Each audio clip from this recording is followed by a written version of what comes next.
and officers to this meeting of Cabinet Corporate Parenting Committee, which due to government advice to practice social distancing will be held virtually. The meeting is being recorded and will be available via the Council's website to be viewed as soon as is practicable following the meeting. Everyone participating in the meeting will be accessing this meeting from remote locations. Please could I ask that everybody ensures that their mobile phones are switched off and or on silent mode. Members will have received an electronic copy of the agenda. I will ask officers to present a summary of the key points, but for the record, the agenda can be viewed on the Council's website.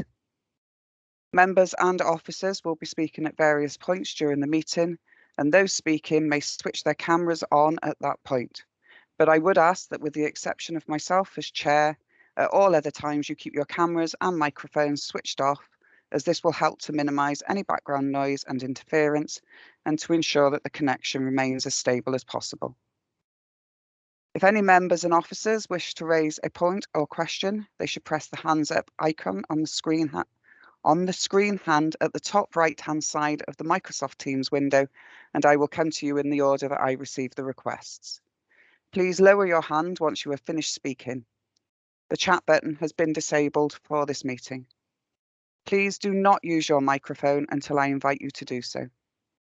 Officers from Democratic Services will be supporting the meeting and will be monitoring the use of microphones throughout the meeting, and where necessary will mute those not being used. I would also ask the officers to introduce themselves as and when I invite them to speak during the course of the meeting. They too should ensure microphones and cameras are switched off when not in use. Many thanks, and I will now proceed to agenda business, I do beg your pardon.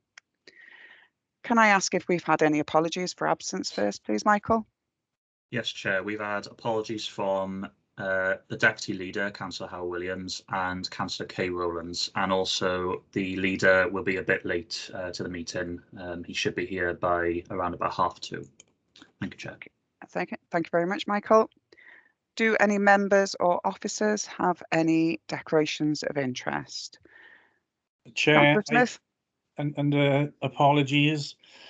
I've got an essential appointment at 4 p.m, so I will have to leave the meeting at 3:45. I think we'll still be quorum, even if the Leader is fashionably late.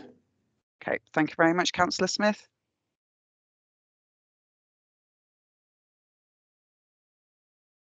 Okay, moving swiftly on. Approval of the minutes. If I can take to the minutes of the 14th of the 10th, please can I have somebody to move and second them from Cabinet? Happy to move the minutes, Chair. Thank you very much, Councillor Patel. Happy to second. Thank you very much, Councillor Baldwin. If we can move on to agenda item number 4, the update on the remodelling of children's residential services and the Bridgend fostering service. Stephen Howells, I'm of the understanding that you'll be presenting this. That's correct, Chair. Thank you very much. Yourself. Yes, please. So, first of all, I'm Steve Howell. I'm the Group Manager for Placements and Provider Services. And it's great to come along and have an opportunity to talk to you today about some of the work that we've been doing in terms of the update about the remodelling of the services as set out in the report. And I suppose the length of the report, there's quite a lot of information in there. And that hopefully reflects a lot of the activity that's been underway to move the full service that we offer, both in residential care and fostering services, to make the sort of improvements that we wanted to make, as set out in previous reports to Cabinet and Corporate Parenting Board. So I'm not going to go through every point in detail and read them. I'm sure you'd all be glad to know that. As I say, it's been a long journey. It's been ongoing since 2018. When I was sort of looking back, and I wasn't here then in this role, so it's always nice to see how far things have gone back. But when a report came to Cabinet which talked about remodelling children's residential services. And again, I won't go into all the history, but that essentially was about setting up a hub, which was at Mapletree House, with emergency and assessment beds. It was about reshaping one of our existing children's homes at Sunnybank. So that became a medium to long-term provision, a 4-bedded home. And it was also then about developing a wide range of options around supported living, supported lodgings and therapeutic services, and some transitional foster carers to support children from a range of sort of background in terms of their circumstances. And I think whilst that report didn't touch on it, I thought it was important to just keep on the agenda that we've got 2 other children's homes here as well, in terms of Harwood House and Baker's Way, that provides short-term short breaks for children with disabilities, and obviously a children's home for children with disabilities as well. So so following on from that, that was the starting point in terms of that work. And then in January 2019, a further report came to corporate parenting at that stage, and that talked about the sort of recommendations for improvements or changes and remodelling of the fostering services here in Bridgend. And again, I'm not going to go through all of those because they're all detailed in that report and obviously in my update. But in terms of where we are currently today, I just want to give a bit of a flavour really and where we are. I mean, I'm really excited to do the role I do, and I've worked in different authorities, and because I think we've got a residential, children's residential homes that are up there with the best in terms of what we're trying to provide. In terms of Mapletree House, we've since April in 2020, we've had our the model we've been wanting to implement has been in place, and we've been sort of learning and developing, enhancing, changing, trimming, you know, but working on it and developing that model. And that sees us with an on-site behaviour analyst who, you know, provides staff training, can ensure children's therapeutic needs are met. They develop really sort of good guidance for staff in terms of individual bespoke protocols for working with children with a particular behavioural needs and therapeutic needs. And they also undertake, you know, comprehensive assessments of children and young people placed at Mapletree, with a view to them identifying any future therapeutic needs and obviously in terms of supporting future placement choices and making sure we get the right decisions for children as they move on from Mapletree House to a longer term provision. You know, that service, it did take the staff team, myself, children, young people, everyone it took a little while for that service to really bed in, but we are now seeing, you know, quite a skilled workforce at Mapletree, intervening with young people, supporting children and young people in a really positive way, creating a very therapeutic environment. So we're really now starting to see the benefits of that model in terms of how we work with children and young people, and hopefully we'll continue to achieve good outcomes, but continuing to improve the outcomes we achieve for young people. I think one of the key parts to help us achieve some of those positive outcomes is Sunnybank and the connection with Sunnybank. And again, you know, it's a fantastic service for those who've had a chance to go there. Very, very homely environment, and since this remodelling work, they've been supporting 4 children and young people within that home on that medium to long-term basis. And what's we sort of that journey is giving them stability, it's giving them a sense of belonging, that young people who hopefully feel cared about. And in terms of outcomes that are being achieved, we've got one young person who's transitioning due to transition to Timor, which is part of our adult social care provision, which is a very positive outcome for them. One individual who's due to move on into independent accommodation in line with his wishes. And we've just started in line with the young person's needs, started to look for a foster placement for another young person there, with a view to supporting them to live in a more of a family environment, and obviously reflecting their needs, not now needing a placement in a residential care home. And again, as those placements, those young people move on and placements become available, in terms of some of the key parts of this strategy, which was about preventing the need for children to be placed outside of Bridgend, we will have our own placements in Bridgend where we do need residential care for children and people, so we can keep young people local to their family, to their friends, to their communities, keeping them in the same schools with GP practices. So the outcomes for children and young people where they are in residential care here in Bridgend hopefully is on very much on that upward trajectory, you know, and is what we would, well, I suppose what was the thinking behind this model. That was a key driver in terms of this model when it was first introduced back in 2018, as I keep having to remind myself. So I think that's been you know, fantastic work there. We know the other key thing in terms of two key things in terms of where we are with children's residential care is that agreement was given for funding jointly by the authority and ICF funding to build a new residential facility in Bryn Menyn. Again, most members of this meeting will be aware of some of the difficulties with the initial contractors that were identified to undertake that work. However, we have identified through a tender process new contractors for that work. I know the building the school that was on the site's been demolished, and I know that we are due to start construction in April with a view to it being completed in February 2023. And of course, with the opening of that building, what we will see is our placements and fostering team moving on to site with our residential home and hub, so there's facilitates much closer working where we are seeking those placements for children and young people as they move on from that provision.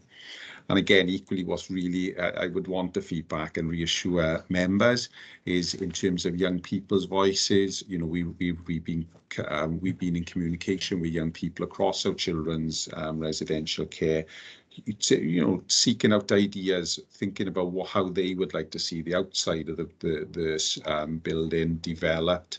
What things would mean would be important for them in terms of that service, and we're already feeding that in because what we want to do is make sure that they have some real choice in how we develop that area there.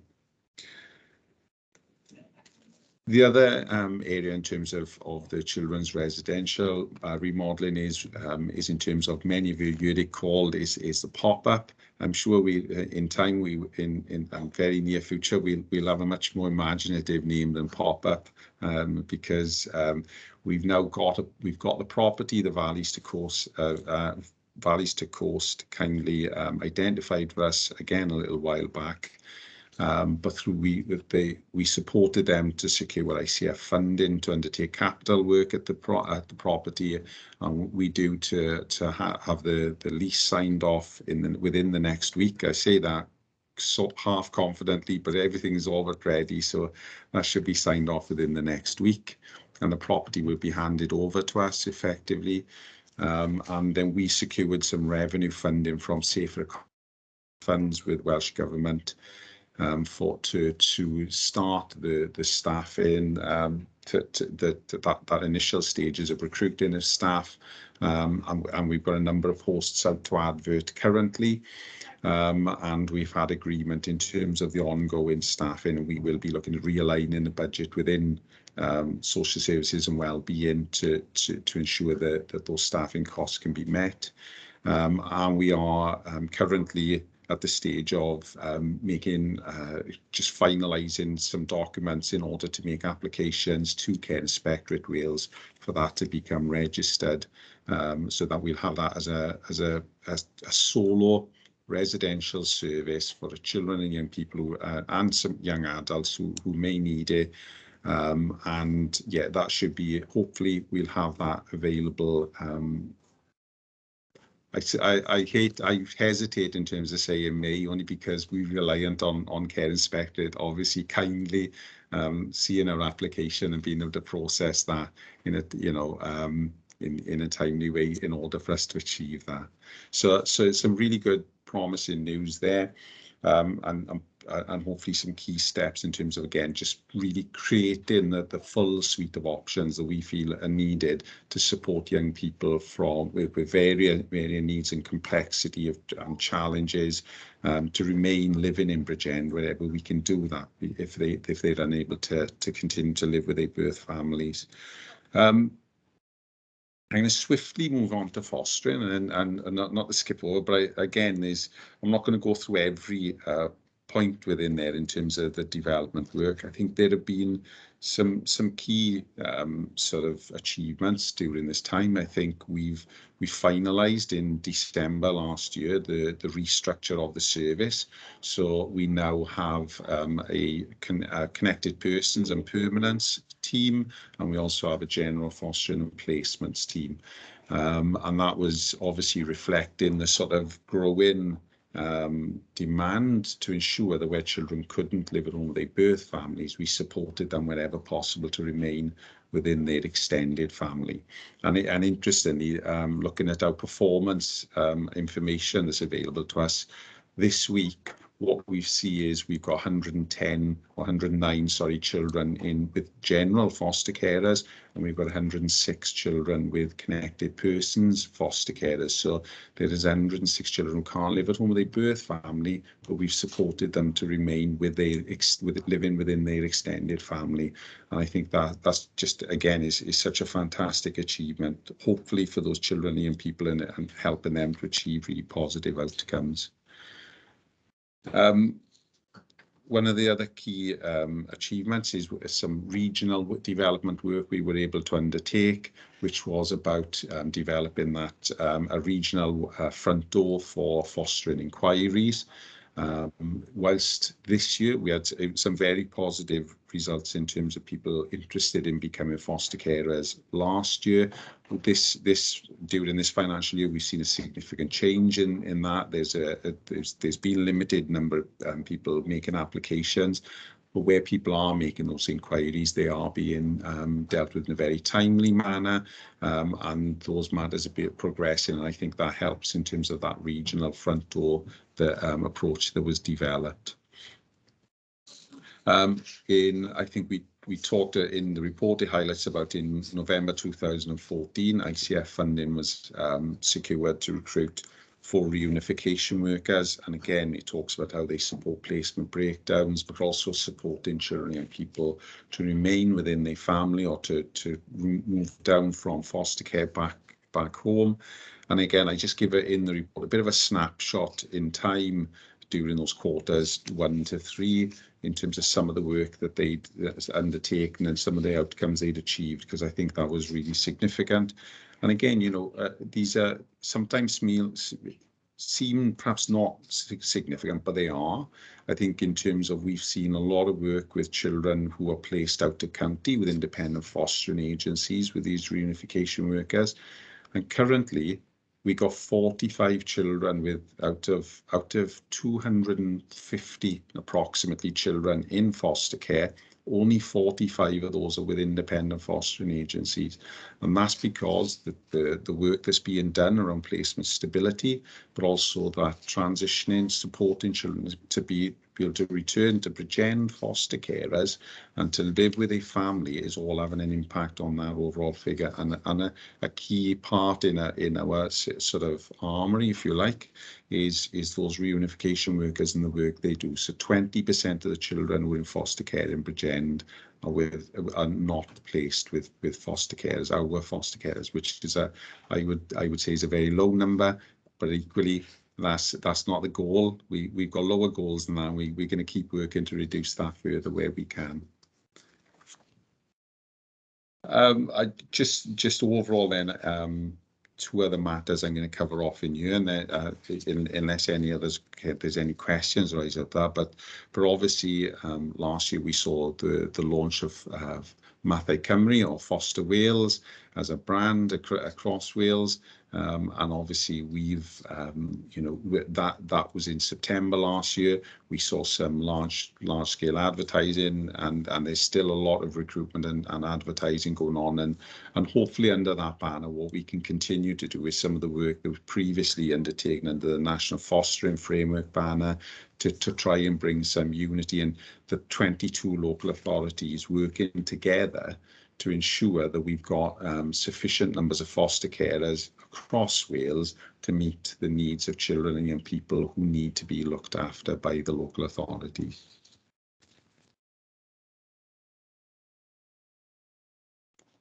So, and I suppose there's, yeah, just some small things really. Again, you know, transitional foster carers, I know we've talked about their role in terms of our fostering service and our residential care, and supporting children and people to step down from residential care. Yeah, I do have to sadly say that currently we haven't got any transitional foster carers recruited. So we've got 6 vacancies.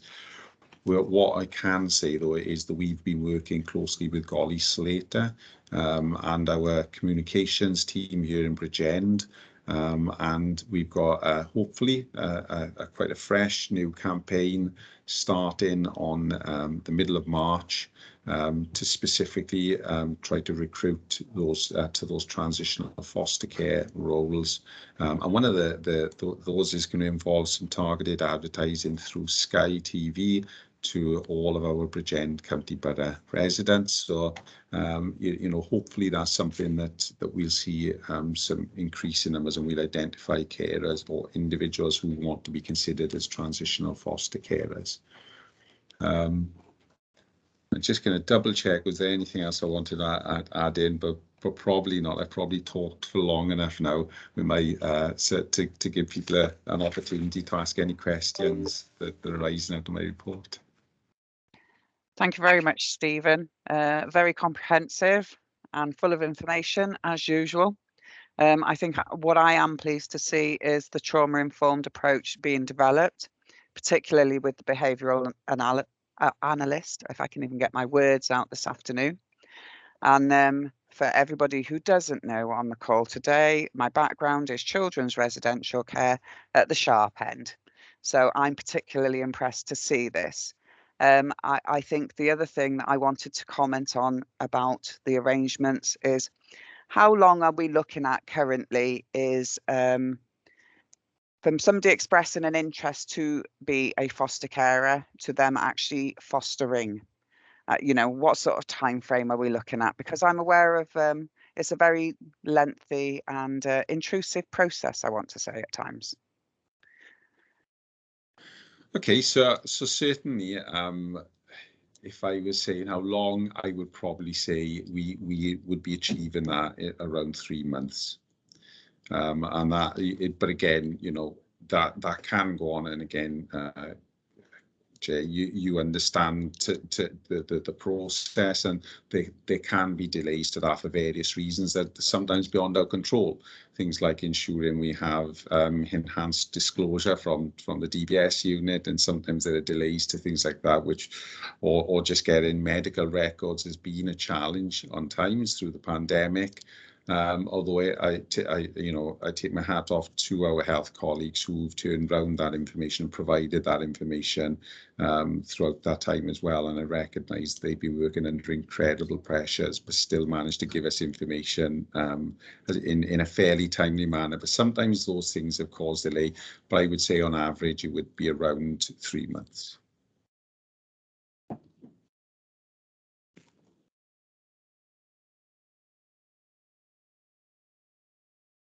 Sorry, I left myself on mute. See, first one of the meeting. Councillor Patel. Thanks, Chair. Thanks, Steve, for the report. It was really interesting. And I'd like to also take this opportunity to thank all those residents that have come forward and opened their homes to be foster carers. It's not an easy job, and I want to first of all thank them and let them know that they are appreciated, and we are ever so grateful for that.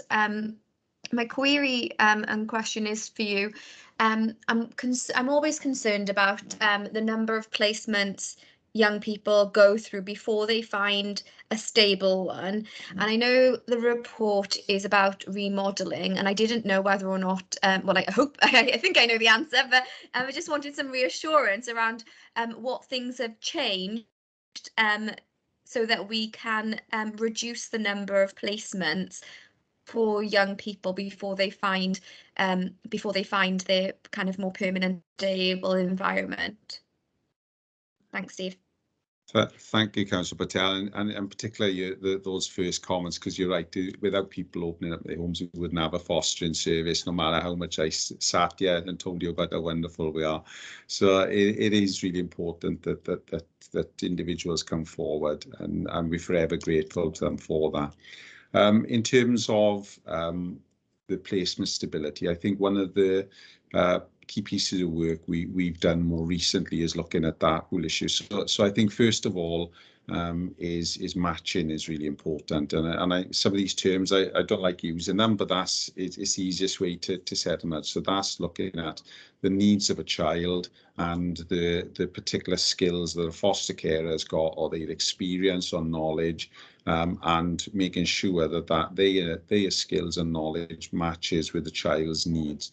So I think that's one area, and I think we're getting better at it.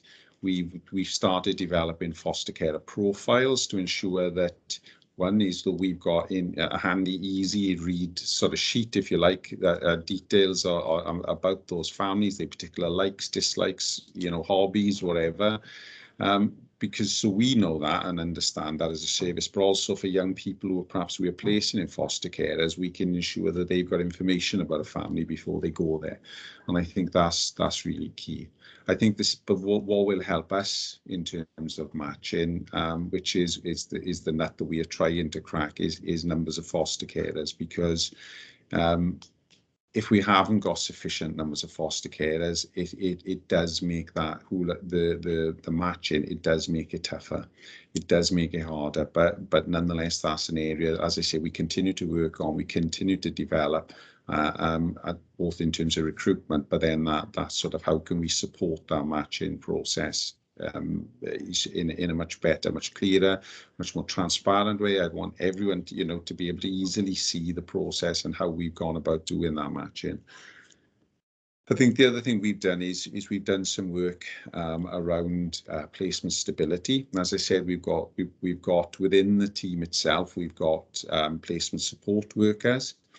And they'll work directly with foster carers where perhaps who are having some particular challenges with young people in their care, and they can provide sort of bespoke pieces of training and advice and guidance, and just sometimes be a sort of year at the end of the phone, just for somebody to let off a bit of steam, so that they'll support carers. And obviously then we've also got our reunification workers, and part of their role will support that placement stability. So the whole point of that is where a child and a carer, there are difficulties, rather than allowing that placement to break down and the child having to move to a different foster placement, what we'll try and do is support the carer and the child to get to a point where that placement continues, and obviously there isn't a need for a child to move. Alongside that, we put in some interim steps and guidance around things like increased visits at the time, just set out some clear structure and guidance around that. And that was building on and enhanced really what's required within regulations around some of that. And I think sort of, yeah, so I was just going to make another point. It's just slipped out of my mind, so I'll probably remember it in 10 minutes' time, and I might have to come back to it. But well, sorry, I don't remember it. The final thing is we've been so Karen Henderson, who was in my role previously, but is also still undertaking some work across children's social care, has been working closely with our liaison foster carers, and they are we've got a number of very experienced foster carers within the service who provide support to our wider fostering service, and that includes a connected persons foster carer as well. And obviously some of the availability has been impacted by the pandemic, but nonetheless we're coming out to the other side of that. We are looking to restart some of our foster care support groups again, because all these things are going to be important to stop placements not being successful, or not. We want to make sure they don't break down. But we've also been looking at their role and how they could also be available sometimes outside of office hours and more readily available. And perhaps currently we sort of link carers and the liaison carers on a geographical basis. And again, we've had some discussions, for example, about making that connection much more on a skills base or a knowledge base, rather so that you've got the right carer, liaison carer on the end of the phone line if you need some support. So there's been a lot of work which is ongoing, and I'm awaiting the outcome and some further recommendations for further work we can do with our liaison carers at the present time to really enhance the support we offer to our carers to support them when they're offering placements to children and people. Lovely, thanks, Steve. Just on that, do you have any stats or data to show numerically how the services impact as those new training and support mechanisms have impacted the breakdown in, or reduction of breakdown in relationships? Or is that something you're tracking? Yeah, we can track. I haven't got it to hand, if Councillor Patel, but I can certainly get some information for you if that would be helpful. That'd be lovely. Thank you, Steve. Thanks, Chair. Okay, thank you, Councillor Patel. Thanks, Steve. I think it's also worth noting a snapshot in time last year that we had 437 children accommodated in a foster placement of one type or another, and I think that's an immense achievement for the service provision, and you know, my hat goes off to everybody really. Councillor David. Thank you, Chair, and I'd echo those words about the progress and the achievement. I just wanted to ask about apologies, I missed the start of the report, but you indicated, Stephen, that there had not been the interest and inquiries in becoming a foster carer this year. Is that correct, that we've seen in previous years? And I just wondered if there was any hypothesis currently about what is causing that, the size of that, on what we can try and do to address that, because whilst it may not have an immediate impact to a degree, it will certainly have an impact over the medium to long term if we don't close that gap. And then I was just going to ask as well around the conversion of those referrals to assessments, because of course I suppose you could have lots of inquiries, couldn't you?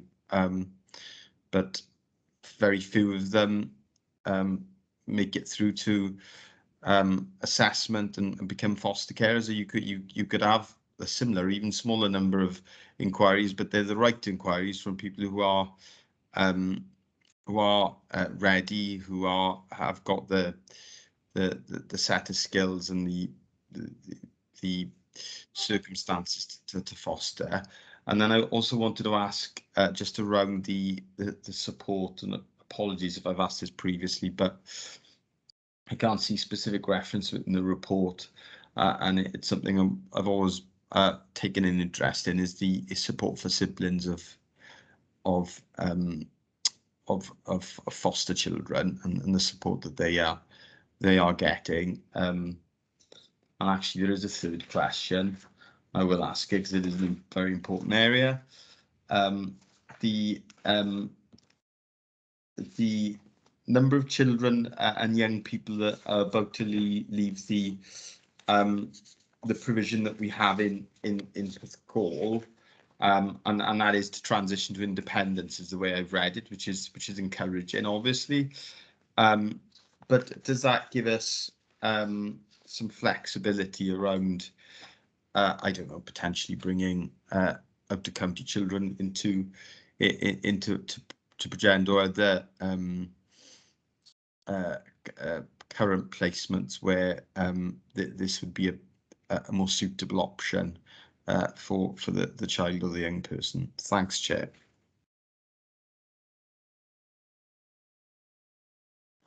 Okay, thank you for a number of questions there, Leader, and I'll try and answer them. If I miss any of them, please accept my apologies.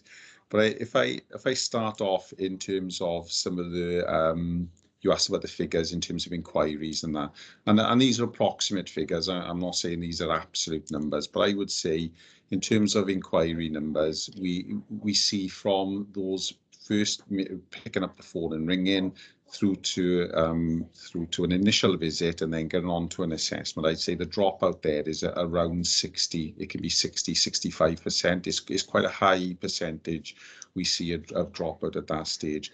I think by the time we get through to initial visit, and if that comes through to us as a local authority, then from that regional front door, the likelihood is it's probably around 80 to 85%, if not higher. Then they will, following assessment, get approved as foster carers. In terms of numbers this year, they really have dropped off a cliff. Is my honest answer to that. What's contributed to that? I think a lot of uncertainty. Or during 2021, obviously with the pandemic sort of raging. I think we've seen challenges all across different sectors around recruitment. So potentially different jobs and job opportunities and career opportunities have been presented to people, some with quite well-paid salaries accompanying them. So perhaps some people, and even some not traditional roles, attracting some higher salaries, which are attracting some people maybe into those. And then we know, and we hear all the time at the moment about inflation and increase in energy costs and that, which is again creating a lot of uncertainty for individuals if they are making a decision, quite a life-changing decision to become a foster carer and maybe not be in full-time paid employment. Can they afford it? So I would say a big factor in all of this would be finances. And I think, and the reason I say that is it's really important to say that because I know that next week at Cabinet I'll be presenting a new fostering finance policy. But what I've also committed to, certainly from my perspective, and I hope Claire and Laura, if they would agree with this, but it is to undertake a review of allowances for. Thank you, Claire.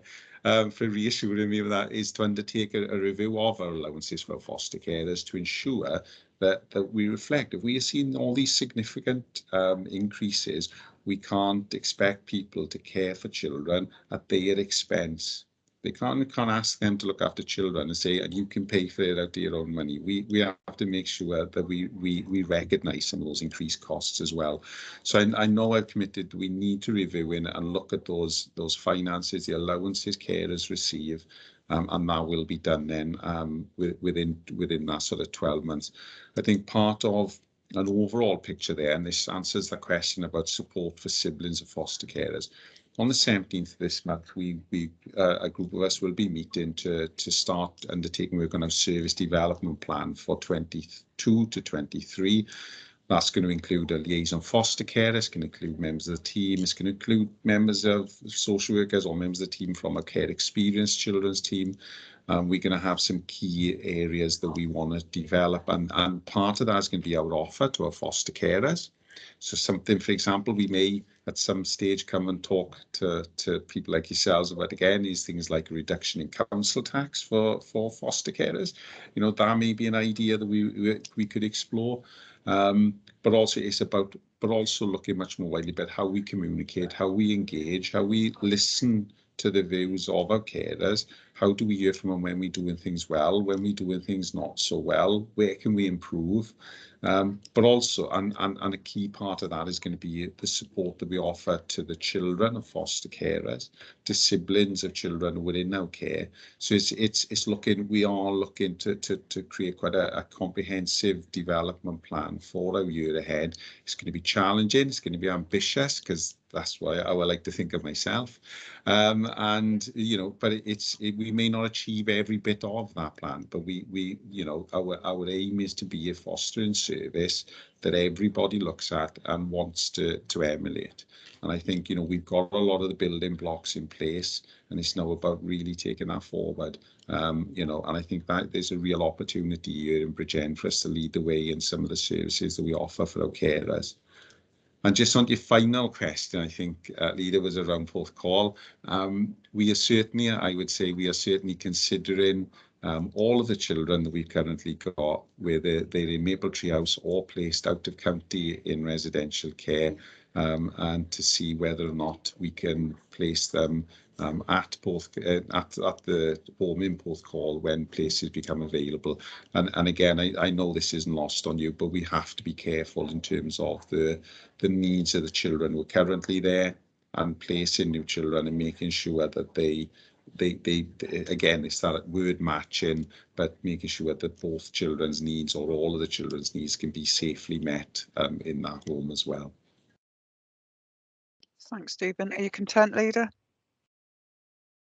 Thank you very much. I think it's also worth noting that you are asking children, Stephen. We're not just doing to them. I think that's really important. Councillor Baldwin.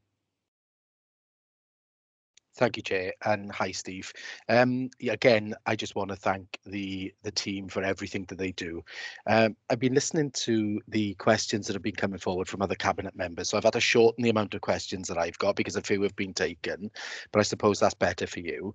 And the one word that really keeps coming up is the needs of the child and matching, and the appropriateness of that individual being placed with the right individual or couple, whatever it is. You also mentioned around how you were going to get foster support groups back up and running, and you talked around those things. So for me, I wanted to know how we are doing, and the statistics might not be available now, but it may need a deeper dive in relation to it, around the diversity of our foster carers, whether that be LGBT representatives or people from BAME backgrounds, whichever it is, because I would like to understand that the needs of those specific children, and I could use children that identify as non-binary or transgender to make sure that we are placing them with appropriate foster carers during that time. And probably one of the best ways for that child to be understood is to be placed with another person that they can identify with. So I would like to know how we are reaching out to minority groups, but also to communities of interest such as Pride Cymru and various other organisations, to see about how we can promote fostering through that. And it's something I did in my time when I was the mayor of the county, but maybe attending when they have a physical Pride again. I don't know when that's going to be, but making sure that we go into those events. And just on my other question, and it's a follow on from what the leader asked, you talked about the conversion rate, and I think that, a 60% dropout at the first rate, but then an 80% conversion is pretty good. But I think I'd like to understand what are the barriers in the first instance that are stopping people and making them drop out at that 60% rate at the initial stage. Thank you. I'll tackle as the easiest first in terms of the 60%, and having done this job, it's not an unusual figure, first of all, Councillor Baldwin. I can reassure you to see that high dropout.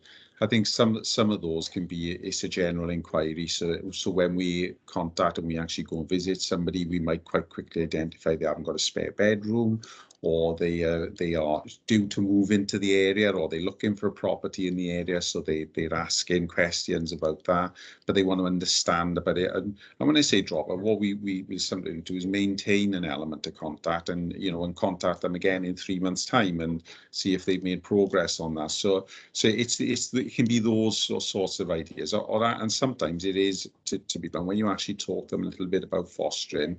It isn't actually what they were thinking about or looking for when they get a bit more information. So they are the sort of reasons for that we tend to have around drop, that 60% dropout rate at the first stage. The second thing in terms of support groups, well, I just want to touch on that briefly. They are really key, and again, it does tie in, I suppose, your point about linking with Pride Cymru. I think they're great ideas, and I've written them down. You might see me scribbling because I thought these are good opportunities for us to take forward, and because we could invite Pride Cymru to come to have some support groups as well, and to meet with our carers and talk to them within those support groups. But equally, we've been offered a spot up in the Pines, MacArthur Glen. People call it different things. Yeah, I've noticed, which is currently vacant. In order for us to do those, offer the support groups and do some recruitment, and have some recruitment activity at the same time. So we're looking to start those quite within the next couple of months. In terms of diversity carers, yes, I couldn't tell you today exact numbers and diversity, and because I don't know enough about individual carers and their circumstances in my role, but I can certainly find out about that. What we did do, and what we were really proud of, I suppose, last year, is our recruitment really did target myth busting. And I know that's something that's been replicated sort of more recently then, because what we wanted to do is take away the idea that you had to be this stereotypical type of person, couple, individual in order to become a foster carer. And what we want to get the message out is foster carers become from all different walks of life, have different beliefs, have different values, have different cultures, and we wanted to put that message out there and try to bust some of the myths. Like, some people might believe you can't be a foster carer if you're a single individual, but that's not the case. Some people might believe you can't if you're a same-sex couple. That's not the case. So we certainly did a large part of our marketing and recruitment last year was around targeting that myth busting, as is termed, to try and get some of those messages out there that we would welcome applications from individuals from all different backgrounds and beliefs and values, because for the reasons you sort of more eloquently described than I would, Councillor Baldwin. Thank you, Steve. I do know personally the chair of Pride Cymru, and it's only a voluntary role. He's a solicitor by trade, but we won't hold that against him. But if there's any contact that you want that I can help facilitate, because I think, personally, I know quite a few same-sex couples that they're actually gone straight to adoption. But I think it's important that we make sure that we've got that representative approach to fostering that can really help the child develop and make sure that they feel comfortable. So if there's anything I can do, then please let me know. That's much appreciated. Thank you very much. Thank you very much, Councillor Baldwin. I think the only question I have left for you, Steve, is we've referred to the complexity of our foster children, so to speak, and we discussed a behaviour analyst, see, I can't even say the word again, in our residential placements. Is that behaviour analyst available to our foster carers, and do they do the same sort of role? Because it seems silly not to utilise the skills that we have in order to maintain a stable foster placement. Thank you. So I suppose there's again a couple of points to this. If I'm really honest, so at the moment we got limited availability of our behaviour analyst. There's only one behaviour analyst, and we can only spread her time so thinly. Although we have increased her to full-time hours at the moment to allow some additional capacity.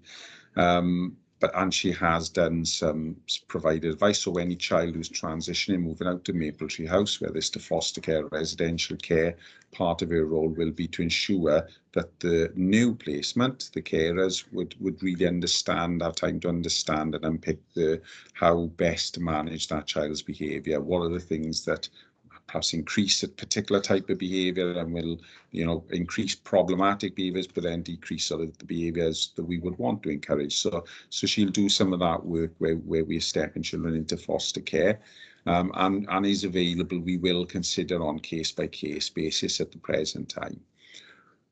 As of January this year, we also saw the launch of our MAPS service, which is a service, it's a regional service that is to support care experienced children where there are placement stability issues. And I'm really pleased that the behaviour clinic were awarded the contract for that work, that regional contract. And again, their background is behaviour analyst. They are behaviour analysts by trade, if you like. And they, in fact, it was the behaviour clinic who supported us initially at Mapletree House until we recruited our own behaviour analyst. So again, we know there's a very similar approach being taken across the region in terms of placement stability and supporting placement stability for children and young people. And again, in terms of trauma-informed care, what they do is it's about supporting carers in a very practical way to keep children in terms of making sure they've got the consistency, the routines in place, they feel cared for, they can build relationships, which enables them then to engage with therapy if that's identified as needed. But yeah, I think the MAP service has been a significant sort of additionality now in terms of placement support. Well, we are looking in terms of part of the pop-up service is also having some additional behaviour analyst support available to support that service, but should also increase some of the capacity to support our foster carers with our behaviour analyst. So that's work that we're looking at currently, and again, it's in the it's in the report. We've also identified 9 members of staff within the service and one of our liaison foster carers to attend University of Wales, so South Wales. I was going to call it University of Glamorgan then, which starts, they should have started this week, which is a course to become registered behaviour technicians. So again, they'd get a really good detailed knowledge, understanding of applied behaviour analysts work, analytic work, and then obviously in terms of they could do some work under their own guidance, but obviously would be able to work and support the behaviour analysts in terms of work with young people and with carers as well. So it's about slowly building that capacity. Now we recognise it's a model that's working quite well within residential care. It's about now increasing that capacity across placement service, so it's available to other carers, to our carers as well. Thank you very much, Stephen. That's it for you, I believe. So feel free to stay and observe or leave and get on with the rest of your day. That's up to you. Thank you very much. Thank you very much, all. Ta-ra now. Bye-bye. If I move on to agenda item number 5, Rihanna, I understand you're presenting this report. Thank you. I am. Thank you, Chair. Good afternoon, everybody, and thank you for having me today to talk through the Independent Reviewing Service annual report. I'm Rihanna Granger, so I'm the team manager of the Independent Reviewing Service. You'll see the date of my report, April 2020 to March 21, was really just as the pandemic started. So that presented a number of challenges across the whole of the council and all departments. But I will say the Independent Reviewing Service has had some real successes within that time. And I think it's really important that, that is recognised. We were able to keep a very high level of compliance in terms of child protection conferences and LAC reviews. So the initial child protection conferences that took place over that time, 95 of those were held within compliance, and of the review conferences, 99% were compliance, and also for LAC reviews, 99% also. And I think that's really important to recognise that, because as we all did, we had to take on a completely new way of working, utilising new technologies and sort of ensuring that everybody who participated in conferences and LAC reviews could sort of take part in that. So I'm really pleased to see that level of compliance in terms of those meetings. It's also very pleasing that COVID didn't stop consultation. So all the IROs continued to consult with children, their families, and also their role as conference chair. You'll know from our action plan that conference chairs consulting with children who are party to child protection conferences is something that we're working to improve. And I'm pleased to say that even though there's definitely work still to be done there, COVID didn't stop that. So we successfully overcame various challenges to enable parents to take part in all conferences and LAC reviews, and sometimes had to be quite sort of pragmatic and think outside the box really in how we did that. But there wasn't, there has been no conference or LAC review that a parent hasn't participated in if they're permitted to. So we ensured that all technology was in place for that. We're now undertaking all midpoint reviews for all care experience children as per the standards, and that does require celebration, because that's not something that all local authorities have been able to do, but we are doing that across the board.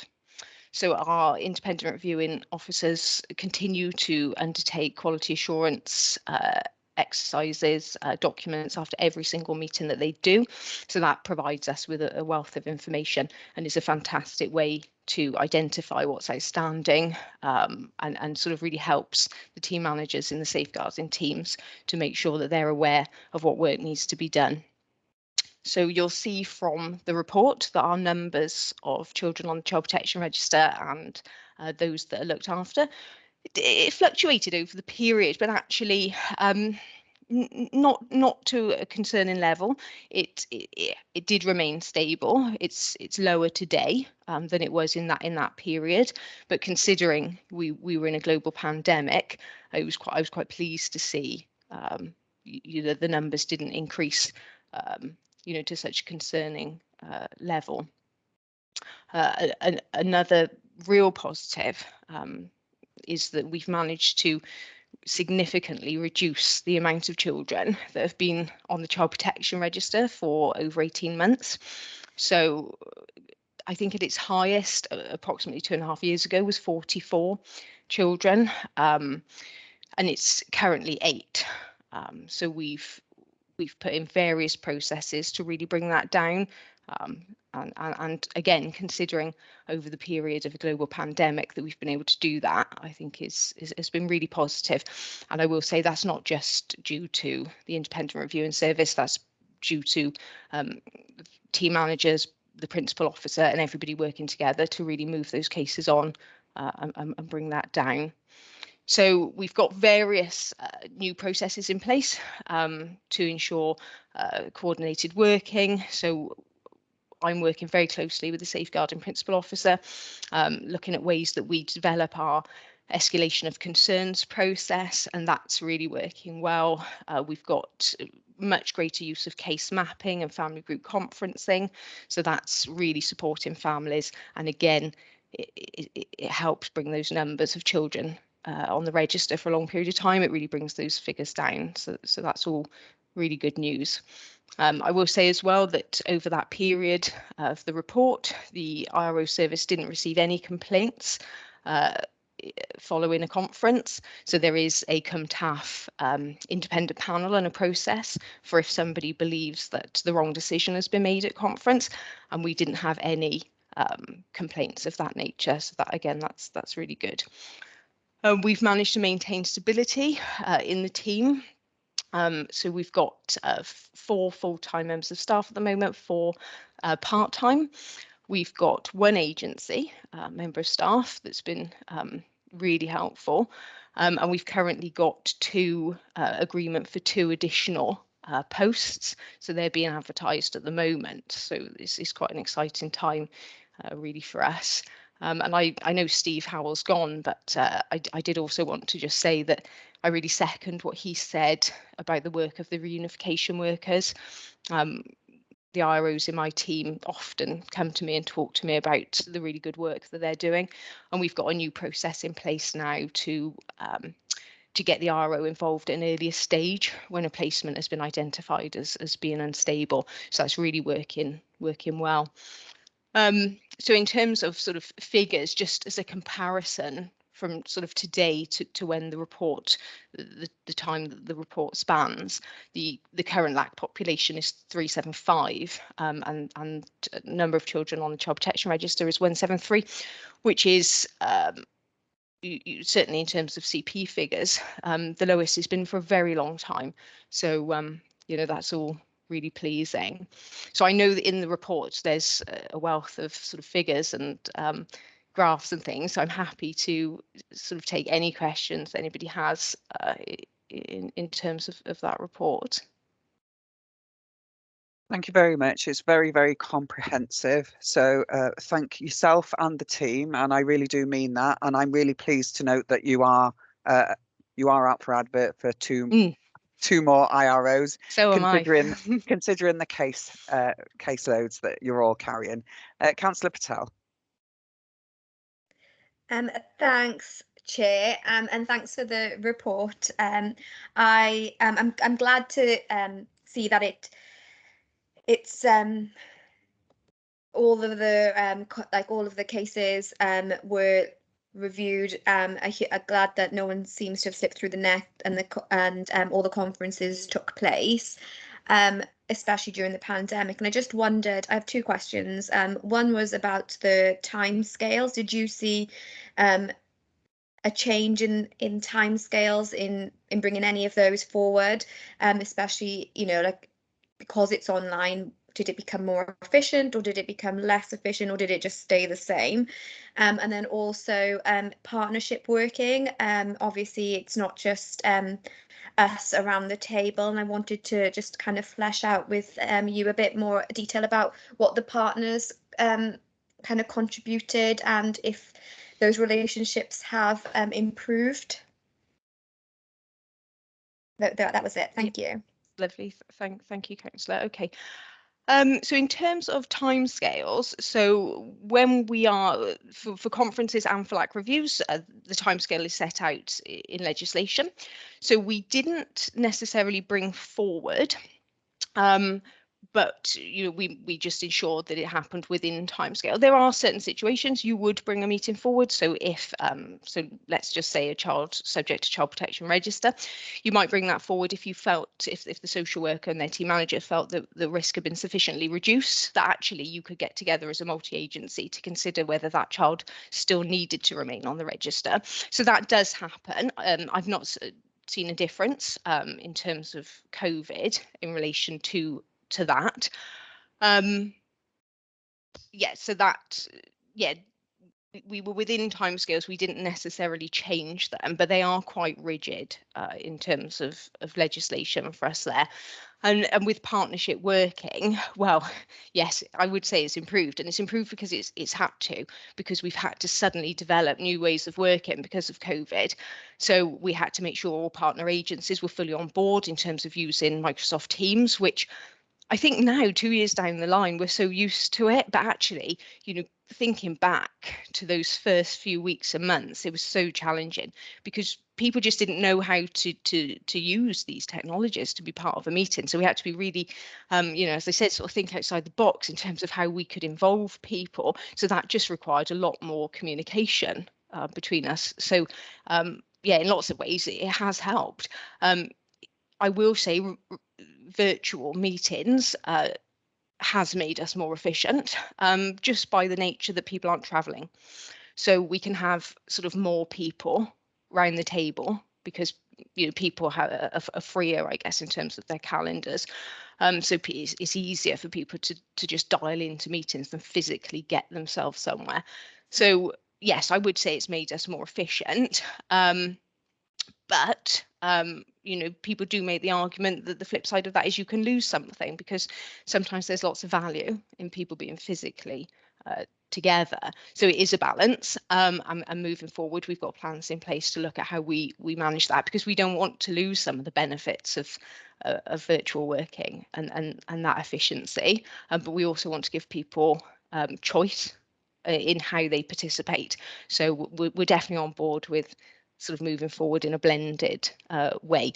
But just to go back to sort of the original point, Councillor, I would definitely say relationships have improved because of that increased communication. Thanks, Rhiannon. Thanks very much. I am pleased to hear you talking about the hybrid way of working and the benefits to it. I think one of the questions that I would have for you is, do you feel that your team get enough processing time in between? Because I'm very conscious that during the pandemic, we're all sitting here on a Teams meeting and everybody doesn't even give you 5 minutes to go to the loo in between booking in the next one. So thank you, Chair. Well Yeah, said. I think. Councillor Gabby. Oh, sorry. Once a trade union rep, always a trade union rep. You're doing a great job there, Councillor Gabby. I think cabinet members need a trade union, actually. thanks very much.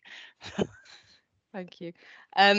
Yes, that is something that we do look at. We talk a lot as a team about the importance of reflecting, learning from each other, coming together to discuss cases and having that shared learning. It isn't always possible.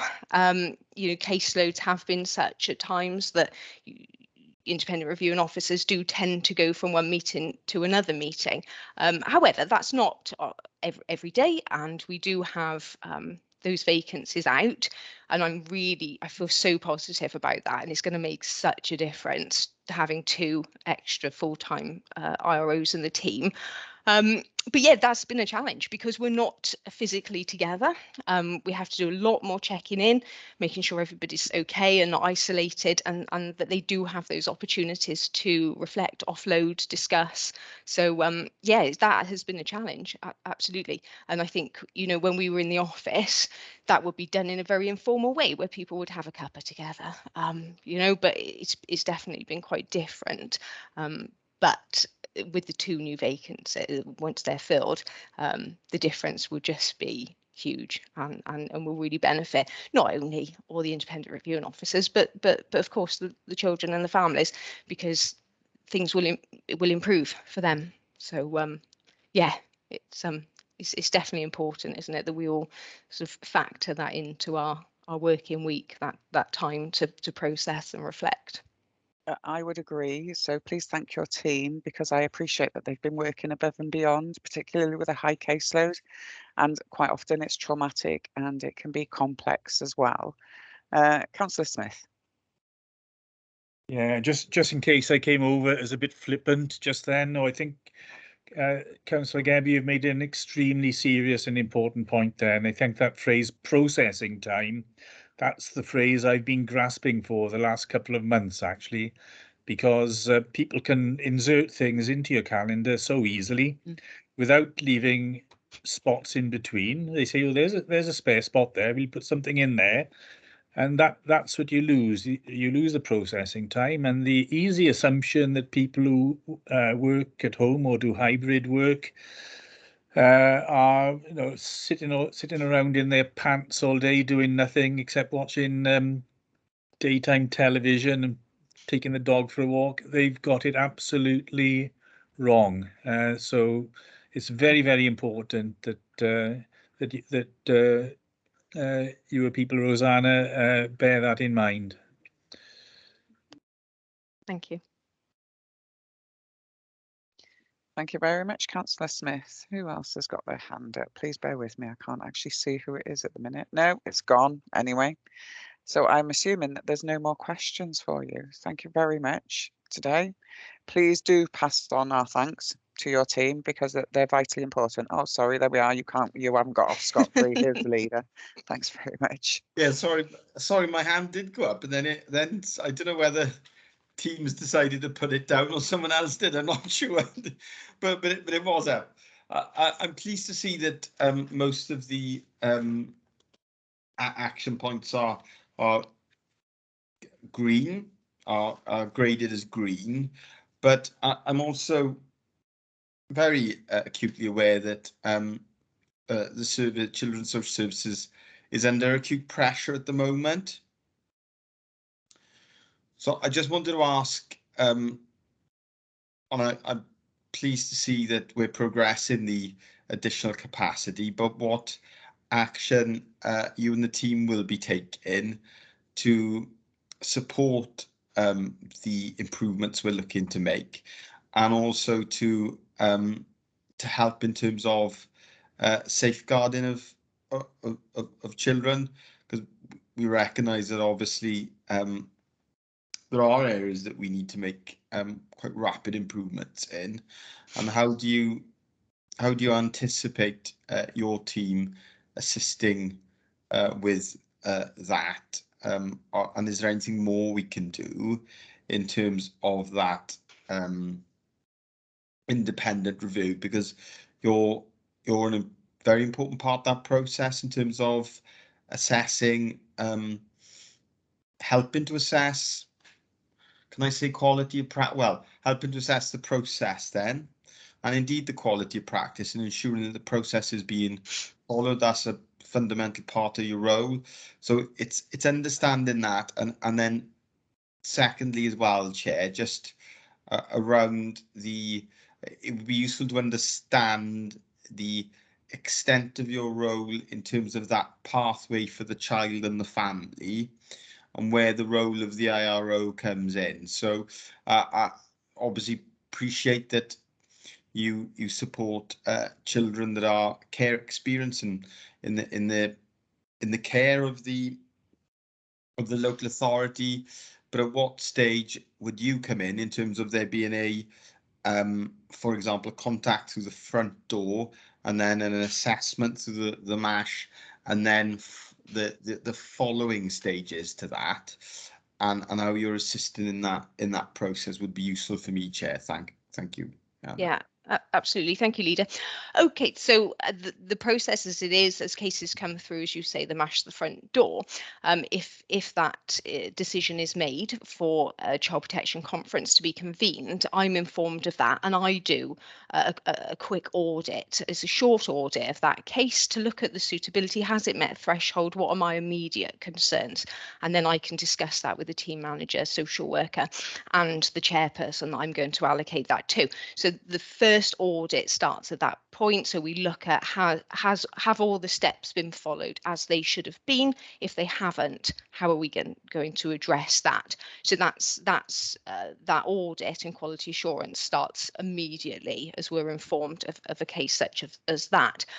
Then obviously within 15 working days that conference will take place, and again that there's the quality assurance document that the chairperson completes, which identifies anything outstanding, any problems, any concerns, but also recognises very good practice that's taken place and sort of feeds that on. So the chairperson at that point will do an outline child protection plan, and that's really crucial in ensuring that the case has everything it needs. It's going to progress in the right way. If you get that plan wrong at the start, it sort of sets the tone. So it's really got to be good planning at that point to direct and make sure that the case stays on track.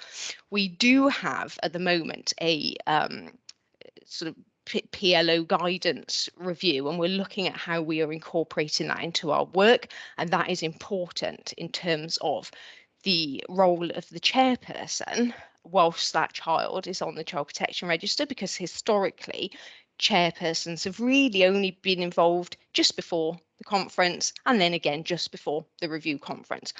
But this guidance, review of the guidance, really puts a lot more emphasis on the chairperson tracking and monitoring. I would say it sort of mirrors the more of a role as an IRO, because of course they're involved throughout, you know, with children, their care experience. They don't just dip in and out when there's meetings. So that is going to be developed as we go on, but certainly there's going to be a much more tracking in between and making sure things are on task and there's not drift. We do also have a very good escalation process, and I'll name drop Brian Hook, who is the principal officer.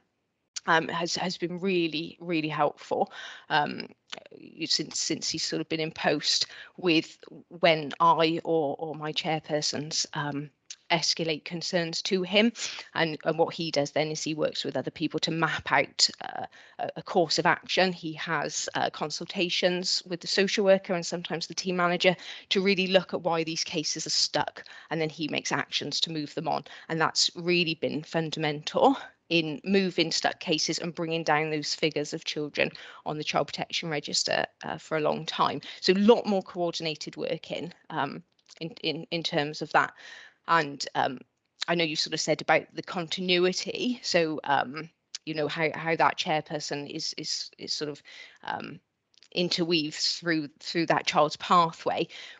I will say in Bridgend, we always strive to keep the same IRO for a child and the same chairperson, so we don't move cases around. So the chairperson who chairs that initial conference, we do everything that we can do to make sure they chair every single one thereafter. We don't just get one covered and then allocate to somebody else, you know, because we recognise the value of that.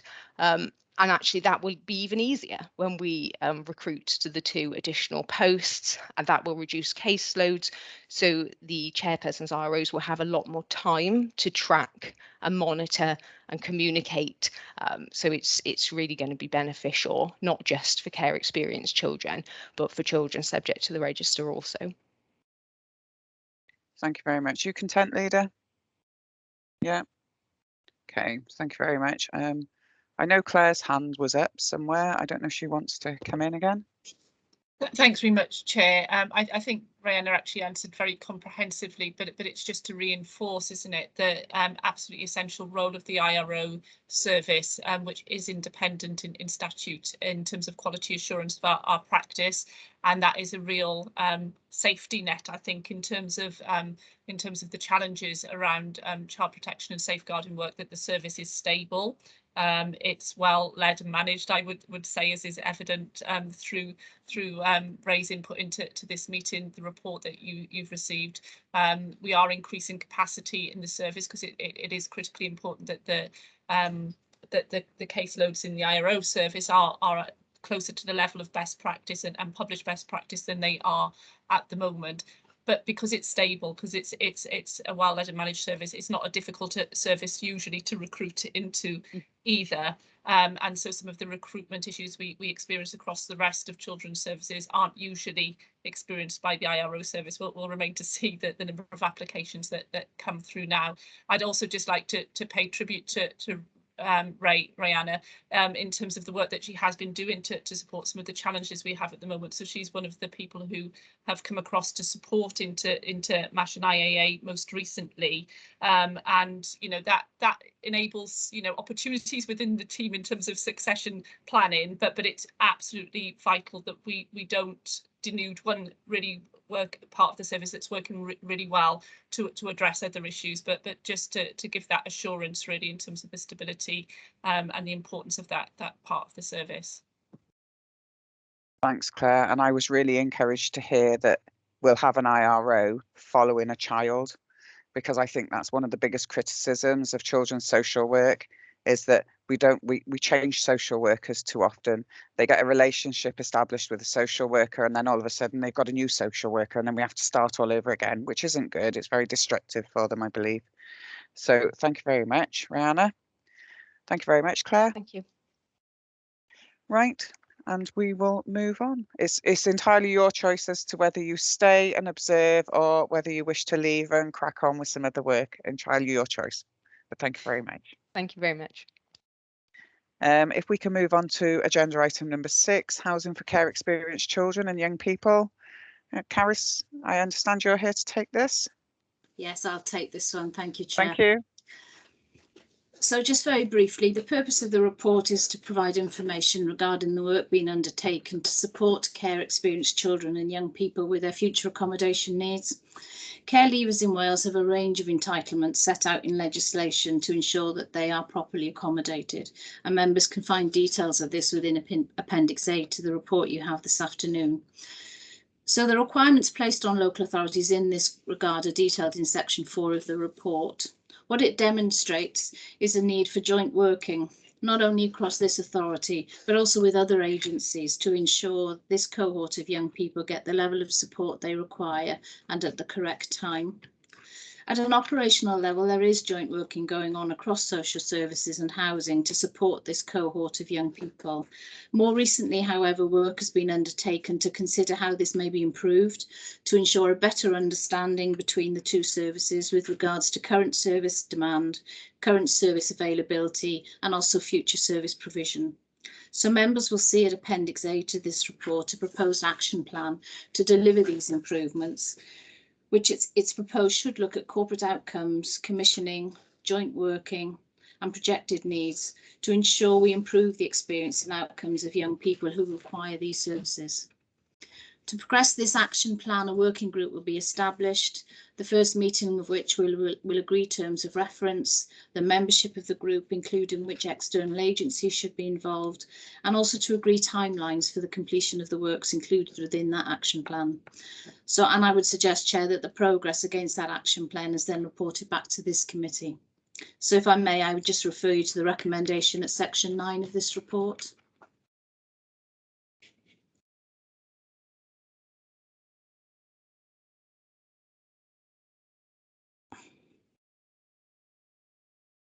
I am sorry, everybody. It took me ages to get my mute button off then. Councillor Baldwin. And my mute's coming off fine, but the camera's taking a long time. It was a bit glitchy this afternoon, isn't it? Thank you, Chair. Thank you, Caris. I'm looking at the appendix after the report. I was looking at, let me tell you the exact page now. Was the page 6 is on the page 6 and 7, but I can't quite see what the other page number is because there's writing through it, unfortunately. And it is the action plan, so it's the area for action. And I want to take you to the last section in that area for action where it says the experience of young people. But at the top of that, it says joint working and joint commissioning, and 2 self-assessments were carried out with workshops with managers from housing and social care around the joint working and the commissioning. I'd just like to understand better the involvement of the end service user in that process, because again, it looks very much to me like we are trying to develop housing and housing options and the way that those individuals are going to be living, where we've not included them in the design of that service. And just in relation to that working group you talked about, I wonder how we can factor in ensuring that I keep calling them service users, and this is probably not the correct term, but at least care experienced children and those that are in residential to be part of that, to make sure that we are delivering a service that they actually see themselves living in. Thank you, Chair. I can see Claire's hand up. Claire, do you want to respond? Yeah, very happy to respond, Chair. I think it's a fundamental point. I think that the workshops that happened were managerial workshops because they were looking at the Barnardo's framework, which is good practice, and doing really quite a desktop exercise in terms of, you know, where are we against this framework from a planning, from a commissioning point of view. I think the involvement of children and young people in planning and designing the accommodation, care and support that they need and require is fundamental. And hopefully that the presentation earlier from Steve Howells talking about the development of the new residential provision gave you some indication about how we do that, and you know, very much at the fore, very much designed with children and young people driving those processes. And the same will be the case when we take forward the individual projects which will come out of this joint commissioning work. We do have supported accommodation projects at the moment which have had children and young people very involved in their development. And indeed, you know, they're absolutely key in terms of the quality assurance and telling us what works and what doesn't work within those schemes. The other positive development that we have, which corporate parenting hopefully will be really pleased about, is that we've just appointed a new corporate parenting officer with a background in engagement and participation, and his role when he starts with us will be to take forward that engagement and participation in the development of the wider strategy, but also each individual project which sits within. So just to give that assurance, really. Thank you very Oh, thank you, Claire. I think that it's about making sure that we keep reiterating that though as well, isn't it? Because I don't want people, and there may be people that perhaps tune in later or watching things, and I want to make sure that they understand that this isn't something that we do that's tokenistic. We need to make sure that they understand that the end user is involved in the development of the service they're going to be moving through, and that there's peers that have gone through it. There are lessons learned that will help others and those that come into the service in the future and understand that they are living through something that other people have lived through, to make sure that we're getting that message correct. Sorry to interrupt you there, Chair. That's fine, Councillor Baldwin. Thank you very much. Claire, thank you very much. That's grand. I think what I note myself, and I will bring you in now, Councillor Patel and Councillor David, is that what the outcomes from the report itself are, we are supposed to be doing more commissioning, more joint working, which I think, and the experience of young people. So if we base it around that, then we'll have a much better outcome for them all. Councillor Patel. Thanks, Chair. I actually want to speak in support of this report today.